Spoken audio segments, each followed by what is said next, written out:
Welcome today. We are more than happy to have Mrs. Paola Harris with us.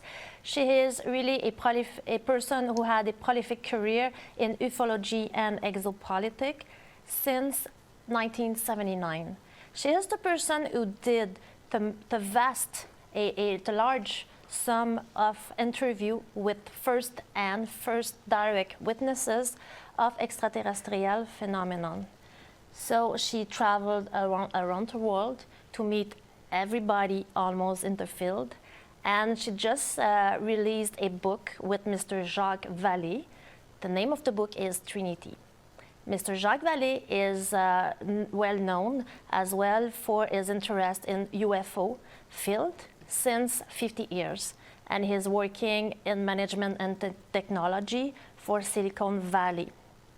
So right now, you will hear a woman with that great experience, and she will say that often that in the US it's Disneyland mode in ufology, and you will hear what she is thinking after all these years of studies, and what you will have after it's, I think, another vision of extraterrestrial phenomenon.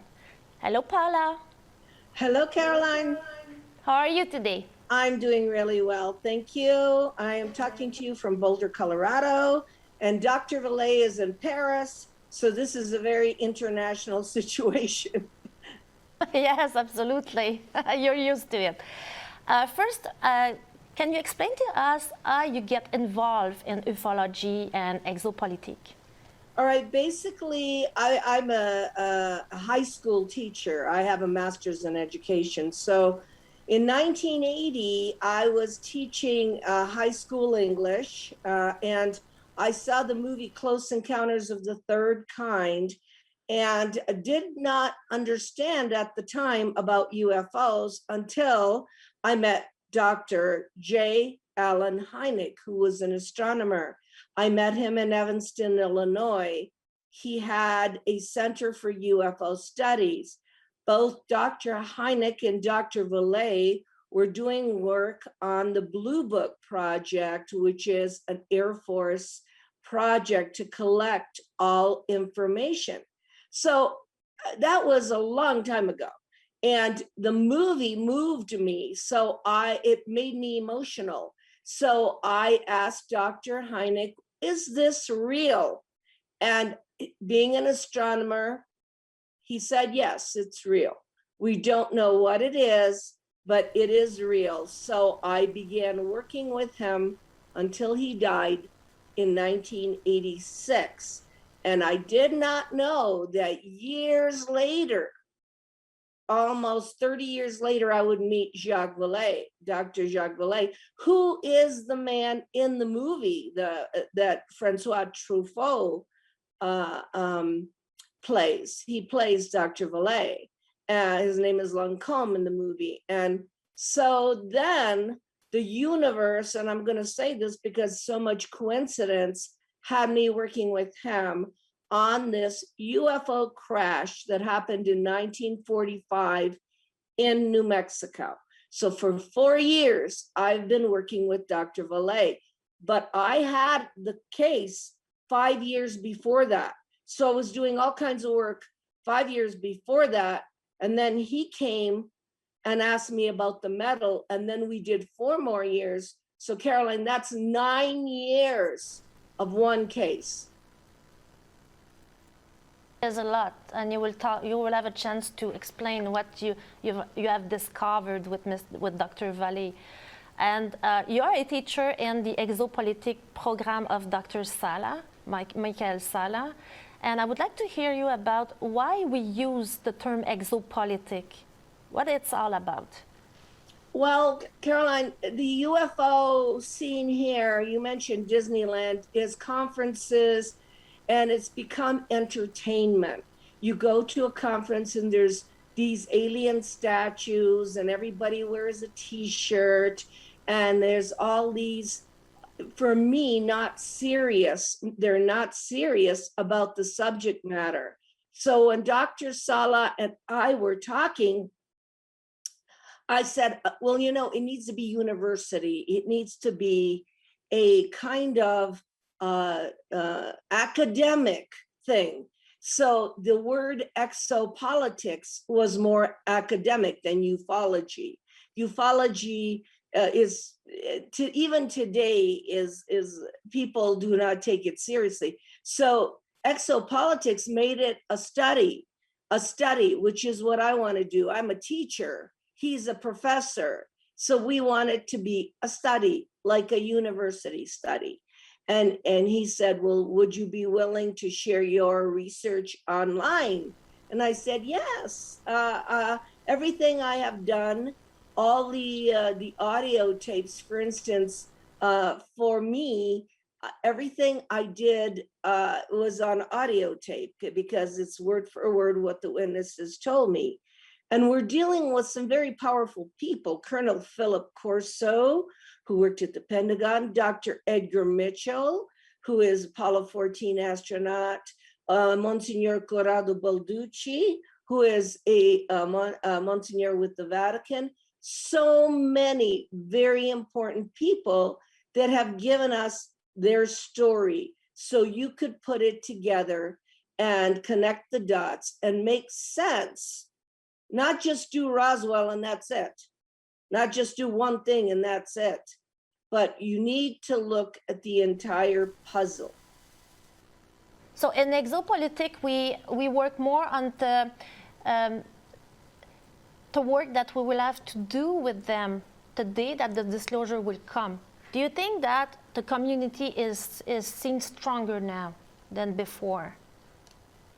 No, and I'm going to go online and say I don't believe in disclosure. I don't think that we are ready to have any kind of relationship with extraterrestrials. All the races, if we can't talk to each other and the world is upside down, we're not even getting along with each other.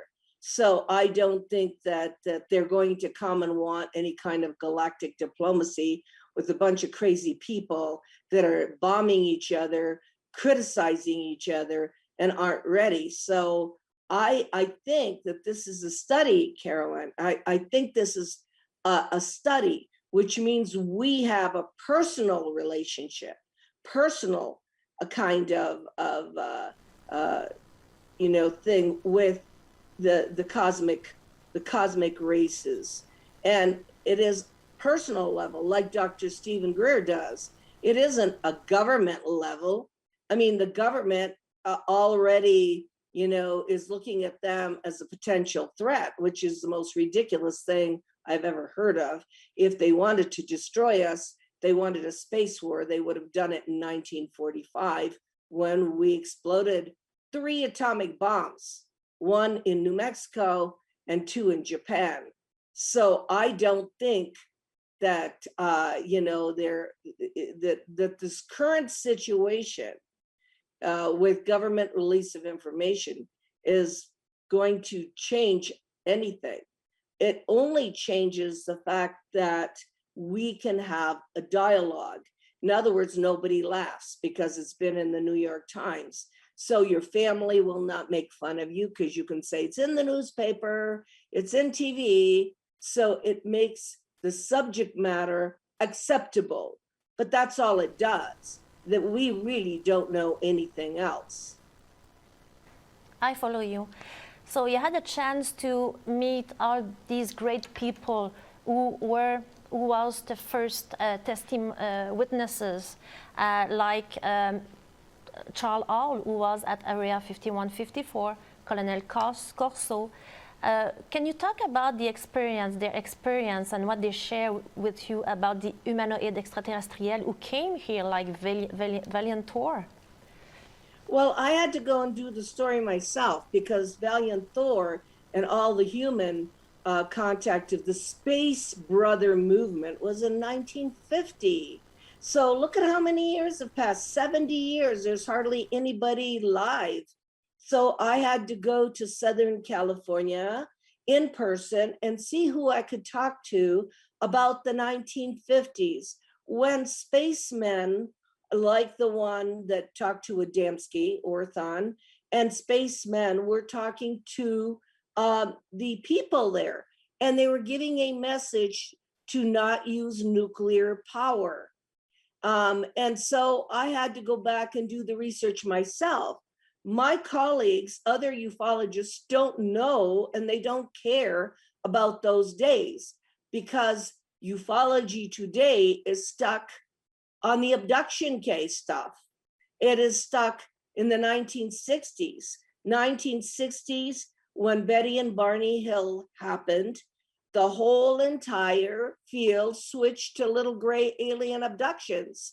And there were none before 1960 and Betty and Barney Hill. Nobody looked at that. Now that's all there is. So in order to study Charles Hall, and he was a military man, in order to study Ricardo Gonzalez, Sisto Paz, and the other people, even Eugenio Siracusa on the island of Sicily, that in 1960 and 70 met people from Venus. He didn't meet little gray aliens. He met people from Venus who had the same message as Adamski. In order to do that, you must study the timeline, the dates, and the evolution of this academic subject, ufology. Today, I am only working in Latin America, which is still dealing with the space brother movement. They're not talking about little gray aliens and abductions and all this fearful stuff. I think that whoever is managing this wants people to be terrified. And people have come up to me and said, I've been abducted. And I said, no, you haven't.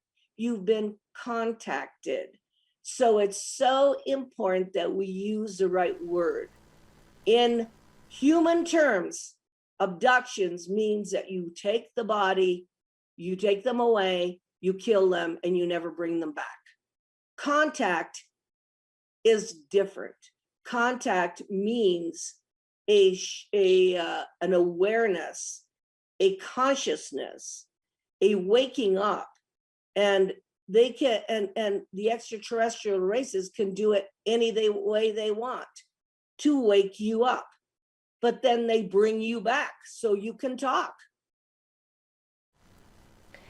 You said that you're going now in South America. Can you talk a little bit more about the work of Ricardo Gonzalez? Because I don't think that many people in Quebec know about him, but I had the chance to start the book that he just wrote, and I think that it's pretty amazing what he is doing. Well, this is Peru, because I've also been to Chile and Argentina, and so this is Peru, only Peru. In the 1970s, Sisto Paz Wells and a group of young men, including Ricardo, they all went to the desert, meditated, and then the ship would land, and there were a lot of people seeing it, and space people would walk out.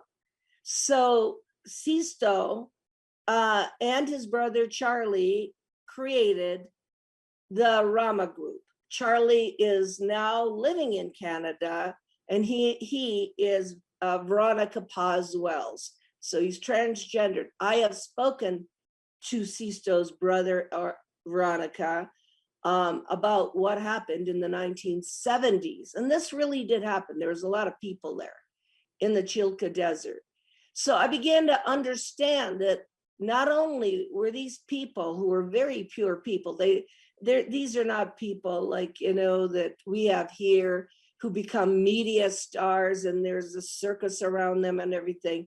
You go to Latin America, you go to Peru, you speak about the Space Brothers or Hermanos de las Estelas, and they will tell you that these are just like us, that they are concerned about us, and that in Ricardo Gonzalez, the book that's in English, I think it's also in French now, is Contact from Planet Apu.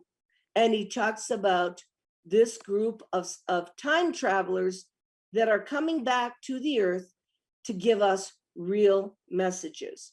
Look up Contact from Planet Apu.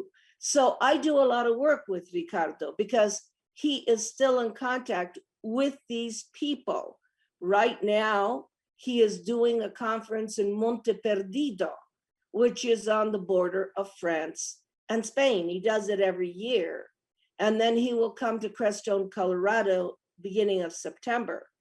And there is a lot of meditation, a lot of explanation and research, and it is very logical. It is not a cult or anything that it is logical research. He's very intelligent, and he has these definite messages from these people who know what's going to happen in the future. So I would rather go down and talk to, there's also Luis Fernando Mostacio, there's also, Sisto Paz is coming to my conference in Laughlin in November. And then there's Ricardo, and it is easier and much more professional to speak to them than it is to deal with too much here in the States. On a more personal note, Paola, in a video on YouTube, you gave a testimony about what happened inside you when you have met with Ricardo and people in South America. Can you talk about that? Well, on 2 occasions, I was in the Atacama Desert in Chile, in the Valle de la Luna. And when people are together, and there were 300 people, and they meditate and they are still, quiet, then the contact happens because I saw UFOs come right over our heads. And we see them, we have them on film. If people want to see this, they can go to Rob Freeman and Mark McNabb's Making Contact films, because they did film it. I was there when they filmed it. And the messages that come to people have to do with our problem with the ecology. They are worried about water, which we're worried about now here. The temperatures are too high. They are worried about our use of resources, because the planet will not survive global warming. It will not. And they're worried about our not being close to one another. They want us to be more spiritually aware and not politically stupid. So they want us to evolve in a consciousness. Right now, we couldn't have a conversation with anybody. But in future, our children, our children's children's children, in the future, if we survive an ecological disaster, we as a species, humanity, human beings, might be having, face-to-face contact.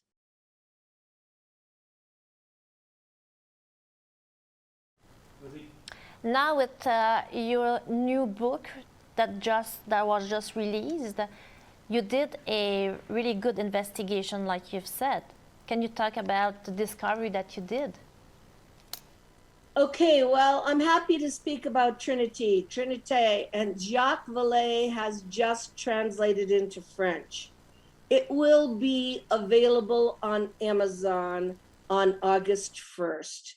It is 300 pages of the story of 2 little boys and a little girl who witnessed a UFO crash in San Antonio and San Antonito, New Mexico. This story is real. The 2 little boys were on the farm when they saw a UFO on August 16th, 1 month after the atomic bomb blast, come out of the sky, hit a tower, and fall. It was totally intact, except for one panel. They saw the beings. The beings looked like they were hurt. So Jose Padilla wanted to go in and help them. The little boy, it was Jose Padilla, 9 years old. Remy Baca 7 years old, and they wanted to go in and help them. Now, these men are old now because this is 1945. So if Jose Padilla was 9 years old, he is almost 85, 86 now. And he told me the story 10 years ago about, and took me to the place and said, these little beings gave us visions of the future. And these little beings were there in the craft. It took the Army 9 days, almost 8 days, 9 days, to clean up the crash, put the spacecraft on a truck and take it out. And those days, the little boys saw every day. They were hiding, and they were able to tell Dr. Jacques Vallée, who's a scientist, all the details.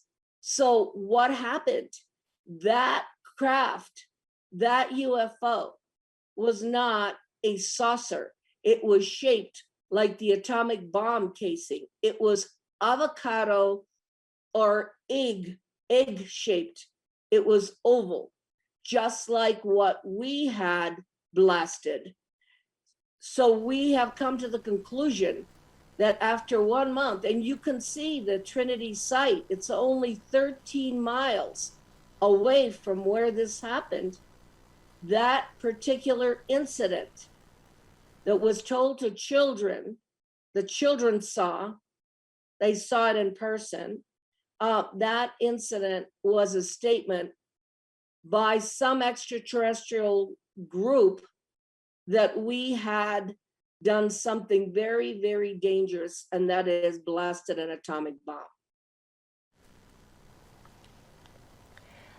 Can you talk to us about the fact that a group on this planet is having some really good technology that we could use? Well, you have to use logic. It's logical that that craft, that UFO went somewhere in 1945. It went somewhere. And when you bring it into Los Alamos or any kind of place that's military, 1945 is 76 years ago. They're going to see what's inside and how it works. When that craft crashed, it did have aluminum type metal coming out of it that when you would compact it, would go back out again the way it was. And it also had some angel hair, what we call angel hair, that could look like fiber optics. There was 10 pounds of that inside. The boys saw it on the ground because that craft hit a tower, the door blasted open, and it was all over the ground. So the boys had a 10-pound bag of that material. Now that material, the foil, the propulsion system, 76 years ago must have been studied by someone in the military. So now that there have been other crashes, and Colonel Corso told me he worked on artifacts from crashes. Now remember, Colonel Corso is Army. He's only the Army. He told me that it went into big industry, big factories that had helped technology on this earth. So we know that some of the things we've invented came from these crashes. And we know that the first one is 1945 because we have all the details in the book Trinité that will be released. And the details are incredible. Jacques Vallée is a scientist. I just did the interviews. I just got their testimony. We have lost one witness, Remy Baca. He died in, I think it was 2013. So I got the interviews. Dr. Vallée got the science. It is an incredible book. It changed both of our lives. and it should be released around August 1st in French. Thank you. Yeah, on Amazon. Yeah. Okay, perfect. Good that we know that. Can I ask you a question about transhumanism? Because here in Quebec, we have just been told that they will accept a vaccination pass. Do you think that transhumanism is a risk for sovereignty of people on this planet? Sovereignty comes in the brain. It's a way of thinking. It isn't a vaccine, or it isn't food, or it isn't that. You need to think sovereign. You think fear is the worst thing you could do to people. You make them all afraid, you lower the vibration. You lower the vibration, you can control the masses. So to put everybody under fear is a good way to paralyze masses of people. I don't worry about any of that. I know what I think. I know what I want to do. And I know that our souls are sovereign. So the vaccine has nothing to do with it. The vaccine, even if it were a danger, you can fight that just by the way you think. So, you know, our planet will suffer a lot of things like that. They will suffer a lot of fear-based things. Let's hope that it doesn't suffer war. Because as you know, I just made a film with Dr. Stephen Greer that says, you know, they're going to say that the aliens are coming to shoot at us and have a space war, which is the most ridiculous hypothesis I've ever heard of in my life.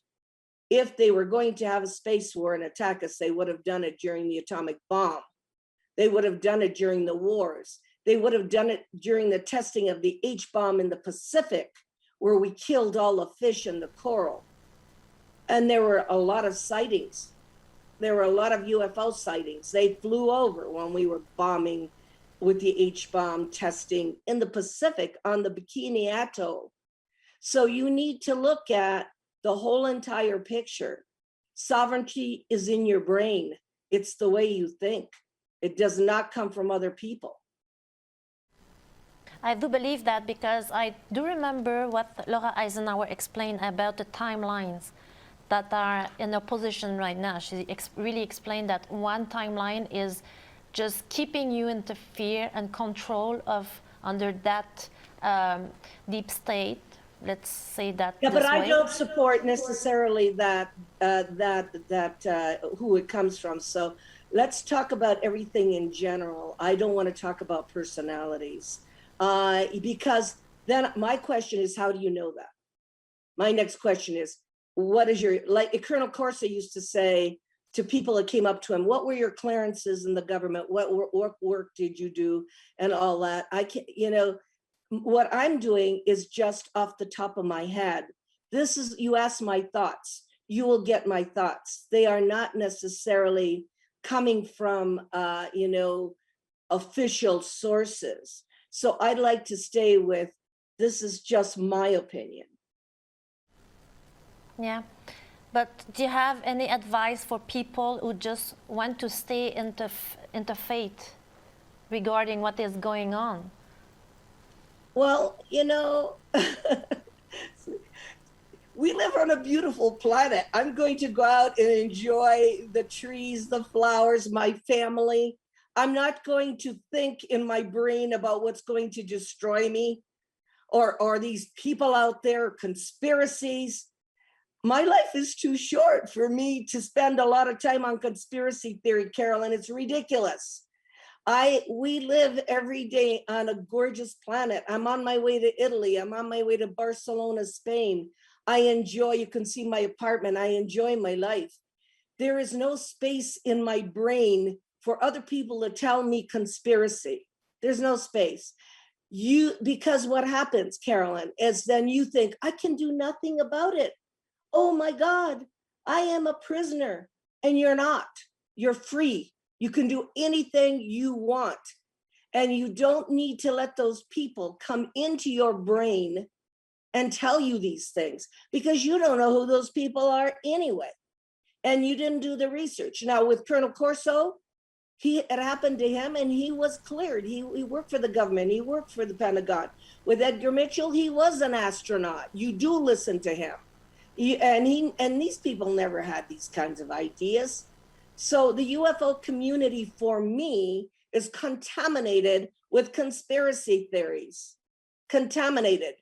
And then you don't enjoy your life. You know, you don't have your food with your family. You don't enjoy everything this planet gives you.